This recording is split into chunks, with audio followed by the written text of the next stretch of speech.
नमस्कार, news for nation देख रहे हैं आप। मैं हूं आपके साथ रश्मि। 7 जुलाई के बाद केंद्रीय मंत्री आरसीपी सिंह का क्या होगा, क्योंकि इस बार जेडीयू ने आरसीपी सिंह को टारगेट किया है और यही वजह है कि ना तो आरसीपी सिंह को राज्यसभा का टिकट दिया गया और ना ही अब मुख्यमंत्री नीतीश कुमार आरसीपी सिंह को लेकर कुछ भी बोल रहे हैं। इतना ही नहीं, पटना वाले बंगले को भी जबरन खाली करवाया गया है और यही वजह है कि अब आगे आने वाले दिनों में मुश्किलें आरसीपी सिंह की बढ़ने वाली है। लेकिन सबसे बड़ा सवाल ये कि जब आरसीपी सिंह का टर्म खत्म हो जाएगा, यानी कि 7 जुलाई के बाद आरसीपी सिंह क्या करने वाले हैं, ऐसे में क्या कुछ बदलाव होने वाला है या आरसीपी सिंह के लिए कितनी मुसीबत सामने आएगी और आखिर किस तरह से उस मुसीबत का सामना आरसीपी सिंह करेंगे, जेडीयू में क्या कुछ चल रहा है, इसकी पूरी अपडेट देते हैं हमारी इस स्पेशल रिपोर्ट में। बता दें कि 7 जुलाई के बाद केंद्रीय मंत्री आरसीपी सिंह का क्या होगा, ये सवाल इन दिनों बिहार की सियासत में सबसे ज्यादा तैर रहा है। कारण आरसीपी सिंह का इसी तारीख को राज्यसभा का टर्म खत्म होने वाला है। सांसद नहीं रहने के बाद क्या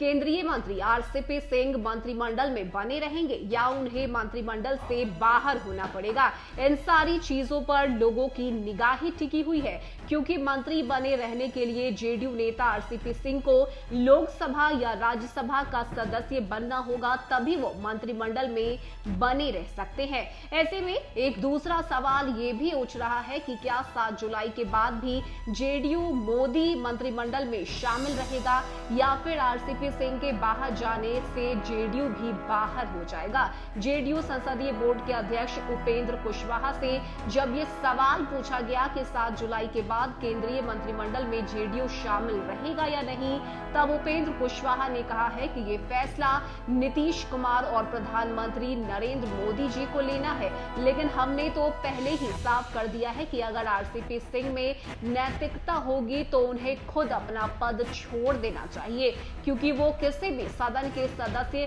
7 जुलाई के बाद नहीं रहेंगे। अगर जेडीयू आगे मोदी मंत्रिमंडल में शामिल रहता है तो मंत्री पद के लिए सबसे बड़े दावेदार आज की तारीख में जेडीयू के राष्ट्रीय अध्यक्ष ललन सिंह ही हैं, क्योंकि पिछली बार भी उनका नाम सबसे आगे था, लेकिन तब आरसीपी सिंह ने खुद से अपना नाम आगे किया था और मंत्री बन गए थे। उसी के बाद नीतीश कुमार और ललन सिंह से उनके संबंध भी खराब हो गए। ऐसे में राजनीतिक जानकार बताते हैं कि इस बात की गुंजाइश है कि 7 जुलाई के बाद आरसीपी सिंह का जब राज्यसभा का टर्म पूरा हो जाएगा तो उनका मंत्रिमंडल में शामिल रहना मुश्किल हो सकता है, लेकिन उसके बाद भी 6 महीने तक आरसीपी सिंह मंत्री बने रह सकते हैं, मगर प्रधानमंत्री चाहेंगे तब, लेकिन इसका फैसला प्रधानमंत्री को लेना है। इसके साथ ही राजनीतिक जानकार बताते हैं कि राष्ट्रपति चुनाव में जिस तरह से नामांकन के वक्त प्रधानमंत्री नरेंद्र मोदी ने जेडीयू के राष्ट्रीय अध्यक्ष ललन सिंह को